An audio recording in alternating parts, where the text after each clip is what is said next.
Praise the Lord. கர்த்தருடைய பரிசுத்த மகிமைப்படுவதாக. யாக்கோபு எழுதின நிருபம் 4:17.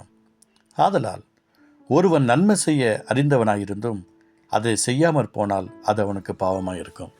எவ்வளோ பெரிய ஒரு அழகான வார்த்தை இல்லைங்களா? ஒருவன் நன்மை செய்ய அறிந்தவனாயிருந்தும் அதை செய்யாமற் போனால் அது அவனுக்கு பாவமாக இருக்குமா? இது நமக்கு இந்த அறிவு நமக்குள்ளே இருக்கணும். நமக்கு தெரியும், இன்றைக்கி நிறைய பேர் ஸ்டாஃபாக ஒர்க் பண்ணுறாங்க ஹாஸ்பிட்டலில். அவங்க பேஷண்ட்டை பழகிற விதம், அணுகிற விதம் எப்படி இருக்குன்னு தெரியாது. ஆனால் அதே நபர் வீட்டில் இருக்கிறவங்கள்ட்ட எப்படி பழகிறாங்கன்னு தெரியாது. அவங்கவுங்க வீட்டில் ஒரு பலவீனத்தோடும் சுகவீனத்தோடு ஒருத்தவங்க இருக்கிறாங்க அப்படின்னா அவங்கள்ட்ட எப்படி பழகணும், எப்படி பேசணும் அப்படின்ட்டு தெரியல. செய்ய வேண்டிய நேரத்தில் செய்யணும்.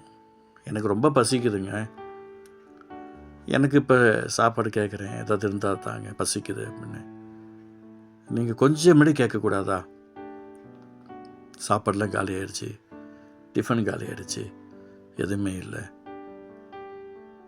ஃப்ரிட்ஜில் தான் மாவு தான் இருக்குது, நான் மதியம் வேணால் செஞ்சு தரேன். சரிங்க, எனக்கு எவ்வளோ பெரிய இது மாதிரி சொல்லியிருக்கிறாங்க. நானுட்டு கேட்பேன், அப்பா எவ்வளோ பேர் சொல்கிறாங்க எனக்கு இது இருக்குது, இதை நான் சாப்பிட்லாமே. இல்லை, எனக்கு மிகுந்த பசி உண்டாயிடுச்சு. அப்போ நான் அந்த இடத்துல ஒரு அத்தி மரத்தை பார்க்குறேன்.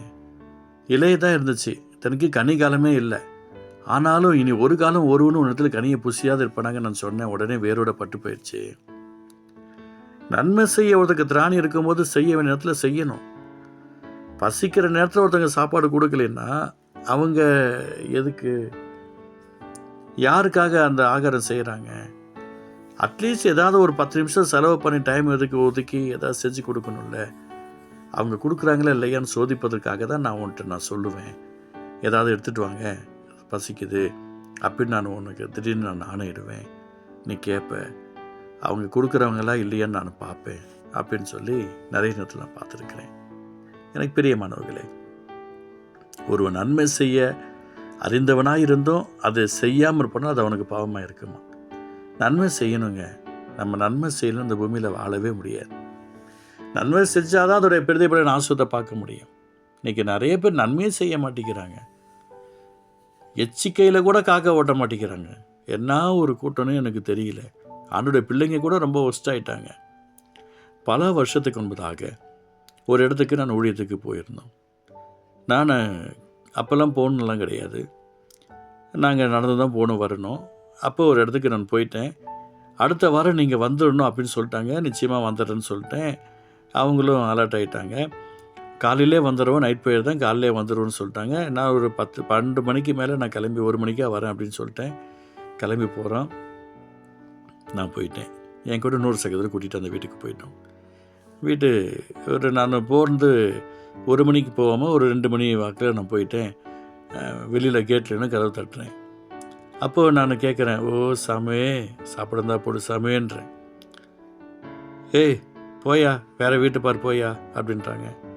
ரொம்ப பசிக்குது சாமே, ஏதாவது போடு சாமே அப்படின்றேன். அதெல்லாம் எதுவும் இல்லை, போயிட்டே இரு அப்படின்ட்டாங்க. திருப்பி இன்னொருத்தர் நீ கேளுப்பா அப்படின்னு சொல்லிட்டு அவரை கேட்க விட்டேன். ஏய் போங்கடா, வந்து நிற்கிறீங்க அப்படின்ட்டாங்க. ஏய் இவங்க கொடுக்க மாட்டாங்க, வாங்கடா நம்மளே உள்ளே போகலாம் அப்படின்னு சொல்லி நேராக உள்ளே போனால் அங்கே சிக்கன் குழம்பு, சாப்பாடு, என்ன அதுன்னு நிறைய செஞ்சு வச்சுருக்கிறாங்க. கொஞ்சம் யோசிச்சு பாருங்களேன். நன்மை செய்ய வேண்டிய சூழ்நிலை, பசி நேரம் அது.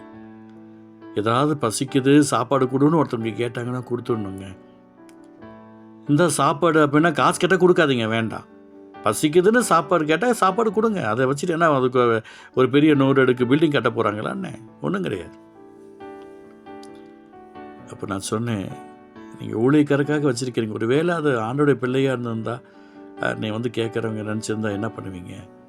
இது ஆசீர்வாதமே கிடையாது, இது நல்லா இருக்காது, இது உங்களுக்கு இன்றைக்கி எங்களுக்கு நீங்கள் போடுறது உங்களுக்கு ஆசீர்வாதமே இல்லை அப்படின்னு நான் சொல்லிட்டேன். ரொம்ப அழுதுட்டாங்க. நீ பிரியமானவர்களே, ஒருவன் நன்மை செய்ய அறிந்தவனாக இருந்தும் அதை செய்யாமற் போனால் அது அவனுக்கு பாவமாக இருக்குமா? அந்த இடத்துல ஜெபம் பண்ணி என்ன பிரயோஜனம்? பாட்டு பாடி என்ன பிரயோஜனம்? பைபிள் படித்து என்ன பிரயோஜனம்? அதுதான் ஏசாயால ஆண்டவர் அழகாக சொல்கிறாரு.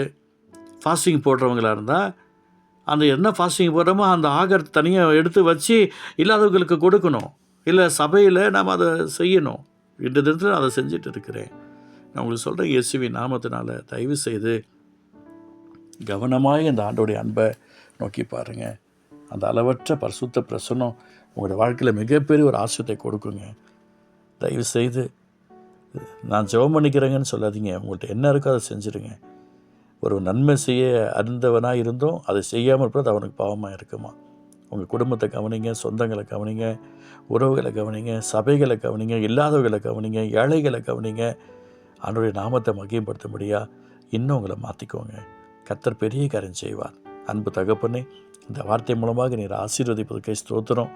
பெரிய கட்சியும் சமம் உண்டாகட்டும். இயேசுவின் பிதாவே, ஆமென்.